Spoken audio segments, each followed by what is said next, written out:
balde guardados atolhado de faros. Les presentamos esta exclusiva casona unifamiliar de piedra, con materiales y acabados de primer nivel.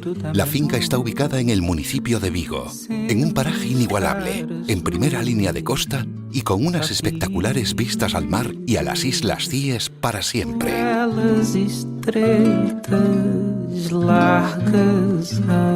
Fincasa les ofrece esta oportunidad donde disfrutar de la exclusividad y de un entorno excepcional en las Rías Baixas, a unos pasos de una paradisíaca playa y a unos minutos del centro de Vigo.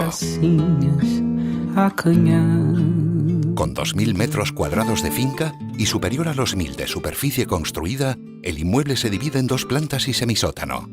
En la planta superior se encuentra la zona de descanso, con 4 amplios dormitorios cada uno, con su respectivo cuarto de baño privado con hidromasaje, 2 de ellos con vistas al mar y el dormitorio principal con chimenea.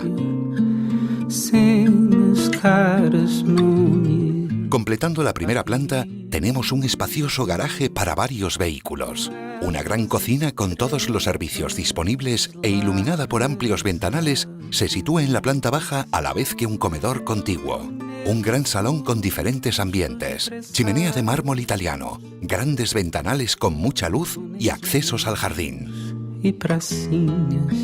La planta se completa con un quinto dormitorio y 2 cuartos de baño, a la vez que otro amplísimo salón para reuniones y eventos con todas las comodidades para disfrutar con los amigos y en familia. Fincasa les ofrece una propiedad de primer nivel, con suelos de mármol travertino, una decoración exquisita y lista para entrar a vivir. Los exteriores de la casa hablan por sí solos. Una piscina infinita con unas espectaculares vistas, un jardín impecablemente cuidado y para completar el conjunto, un acceso privado a las rocas y al mar. Exclusividad, lujo, tranquilidad, discreción y comunicación rápida a la playa, a la ciudad y al aeropuerto. Todo en esta impresionante casa, disponible en este momento, situada al sur de Galicia.